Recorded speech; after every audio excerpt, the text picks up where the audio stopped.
آتا ہے کہ قرآن مجید اور محمد صلی اللہ علیہ وسلم ساری انسانیت کے لیے بھیجے گئے تھے، مسلمانوں کے لیے بھی اور غیر مسلمانوں کے لیے بھی. لیکن ہم مسلمان لوگ قرآن مجید کو سمجھ کے تو پڑھتے نہیں، لیکن اتنی حفاظت کرتے اس کی کہ دوسروں کو بھی پڑھنے نہیں دیتے. کہتے ہیں کہ قرآن مجید کو جو لوگ نجیس ہے وہ ہاتھ نہیں لگا سکتے. اور قرآن شریف کی ایک آیت کوٹ کرتے، قرآن مجید کی ایک آیت کا حوالہ دیتے ہیں، سورہ واقعہ سورہ نمبر 56 چیپٹر 56 آیت نمبر 77 to 82، جس میں لکھا ہوا ہے کہ یہ وہ قرآن ہے جو اللہ سبحانہ و تعالیٰ نے نازل کیا اور اسے کوئی بھی نہیں ہاتھ لگائے گا، صرف وہ جو مطہرین ہیں. لوگ سمجھتے ہیں اس آیت سے یہ معلوم ہوتا ہے کہ کوئی بھی نہیں ہاتھ لگا سکتا ہے، صرف جو وضو میں ہیں اور جو پاک ہیں.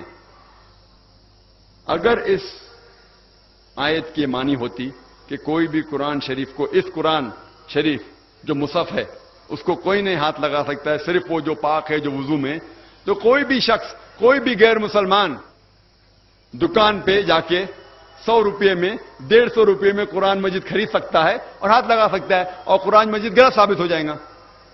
جب قرآن مجید کہتے ہیں اس کا مطلب یہ مصحف نہیں ہے، یہ قرآن شریف کتاب نہیں ہے، وہ ہے وہ قرآن مجید جو لوح محفوظ میں ہے، جس کا ذکر سورہ برج میں بھی ہے، سورہ نمبر 85 آیت نمبر 22 میں. لوح محفوظ. اگر آپ دیکھیں گے اس آیت کہ نزول قرآن کیوں نازل ہوا، کچھ لوگ کہتے تھے، کئی لوگ کافر اور مشرکین کہتے تھے کہ محمد صلی اللہ علیہ وسلم کو نعوذ باللہ یہ وحی شیطان کی طرف سے آتی تھی.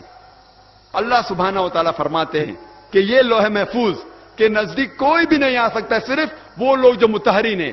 مطہرین کے معنی وہ جس نے کوئی بھی گناہ نہیں کیا، وہ بالکل پاک ہے، صرف جسم سے نہیں، سارے طریقے سے.